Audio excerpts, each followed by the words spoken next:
Olá, meus alunos do 9º ano, professor Gilson de História. Estou aqui para dar uma aula para vocês, obviamente de História, sobre os primeiros tempos da República no Brasil. Muito bem. Preciso falar com vocês sobre dois assuntos especiais. Um deles, proclamação da República no Brasil. Outro deles é sobre a Primeira República no Brasil. Essa Primeira República no Brasil, ela também é chamada de República Velha. Eu não gosto dessa expressão velha, então eu prefiro chamar de Primeira República no Brasil mesmo, que já está bom demais, não é isso? Lembrando vocês que a gente usa o sistema FTD. Estou aqui otimista que a FTD qualquer hora vai ver essas aulas aí, vai mandar um bônus, uma premiação, né? Pela propaganda, mandar um patrocínio, né? Vamos ver, né? Muito bem. Proclamação da República no Brasil. Bom, o Brasil, ele era um país escravagista, ele foi o último país do mundo a abolir a escravidão, né? No dia 13 de maio de 1888, a princesa Isabel, filha do Dom Pedro II, ela assinou a Lei Áurea e ali então foi proclamada a abolição da escravidão, da escravatura no Brasil. Acontece que o Dom Pedro II, que era o imperador do Segundo Império, ele já não estava muito popular. Por que ele não estava popular? 3 grupos estavam descontentes com o Dom Pedro II. Quais eram eles? Bom, primeiro, a classe média. A classe média estava muito descontente com o Dom Pedro II, porque ele aumentou muitos impostos por conta dos gastos ali da Guerra do Paraguai.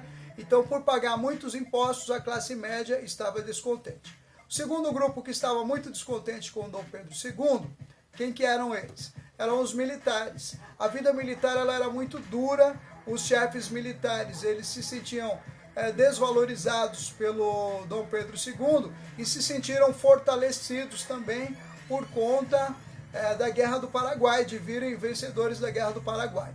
O terceiro grupo que estava descontente com Dom Pedro II foram exatamente os fazendeiros, as oligarquias rurais, os grandes proprietários de terra. O que acontece? Esses eram o grupo, o último grupo que apoiava o Dom Pedro II, porque enquanto Dom Pedro II ele manteve a escravidão.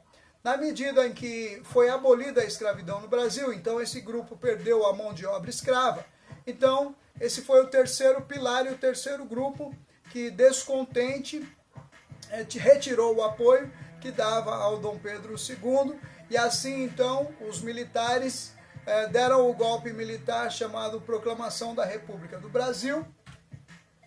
No dia 15 de novembro de 1889, foi proclamada a República no Brasil. Você tem aqui uma fonte primária, né? Um documento histórico, que é o Jornal Diário Popular, um jornal muito antigo do Brasil, que noticiou isso naquele momento da história.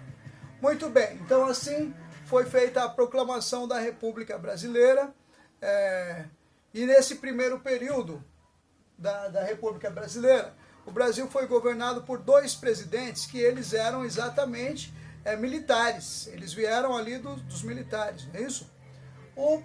Os 2 quem eram? O primeiro presidente, Deodoro da Fonseca, e o segundo presidente, Floriano Peixoto. Por serem eles militares, esse primeiro período da República Brasileira ele é chamado de República da Espada. A espada ela é um símbolo das Forças Armadas Brasileiras, né? Então, por causa disso, porque os 2 primeiros presidentes da República do Brasil, da Primeira República do Brasil, foram 2 militares, o Marechal Deodoro da Fonseca e o Marechal Floriano Peixoto. Por causa disso, esse período é chamado, então, de República da Espada. Muito bem. Aqui você tem também um outro documento, que é a capa da primeira Constituição da República do Brasil. Ela foi promulgada no dia 24 de fevereiro de 1891, né? Então essa é a primeira Constituição republicana do Brasil. Muito bem, continuando aqui. O segundo período da República Brasileira, ele é chamado de República Oligárquica, porque os militares abandonaram o poder e os civis passaram então a governar o Brasil. Quem eram esses civis? Eles eram uma oligarquia, eles eram os grandes proprietários rurais, eles eram uma elite, um pequeno grupo de fazendeiros, de grandes proprietários de terra. Então a palavra oligarquia, você vai ver que é uma palavra grega, que significa exatamente um grupo pequeno de pessoas, significando ser uma elite. E no caso do Brasil, quem era essa elite? Os grandes proprietários de terra, os grandes produtores rurais, os grandes fazendeiros do Brasil, os latifundiários brasileiros, eles eram essa oligarquia que passou a governar o Brasil no segundo período da República, a República Oligárquica.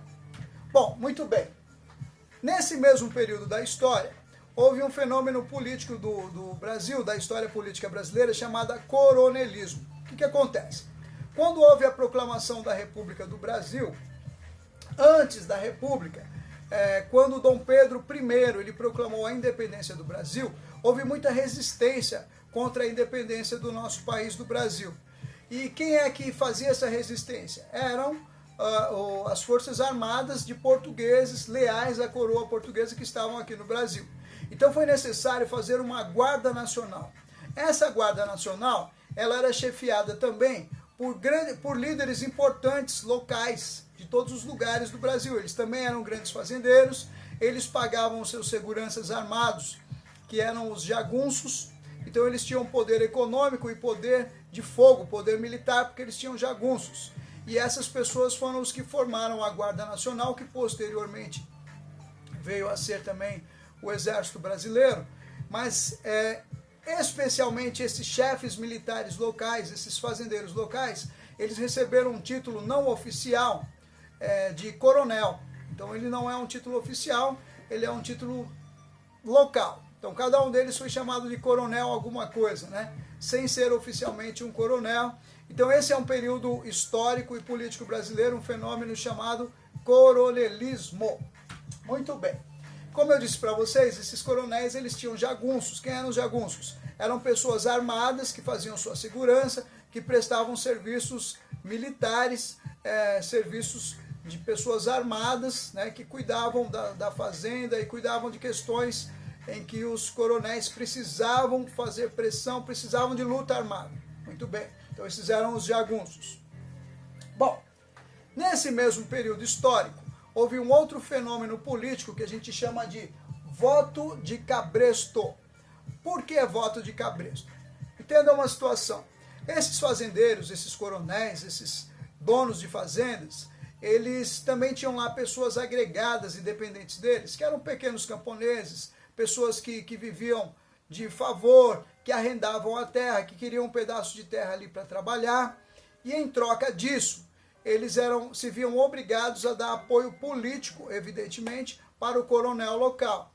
Então, o candidato político que esse coronel indicasse seria exatamente esse que o camponês, que aquele sitiante, que aquele agregado dependente ali da fazenda iria votar. Então tem casos assim muito engraçados até, aliás seria cômico se não fosse trágico, não é isso? Porque tem casos assim que você ouve falar que o rapaz recebia uma bota, ia lá e votava. O voto não era secreto, ele era um voto aberto. Quando ele trazia o comprovante do voto, como ele votou no candidato do coronel, ele recebia o outro par da bota e tinha ali um par de calçados. Ou recebia galinha, ou recebia um cabrito, ou recebia um porco. Então, assim, esse é um período que a gente chama de coronelismo e onde existe esse fenômeno chamado voto de cabresto. Muito bem. Quero deixar aqui uma mensagem para você. Nós vamos entrar em férias agora, dia 8 de abril, e ficaremos até o dia 8 de maio.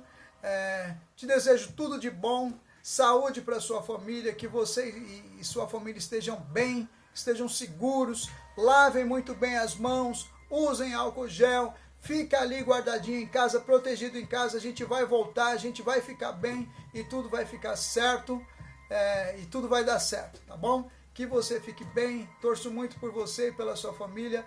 Logo nós voltaremos, estaremos todos bem.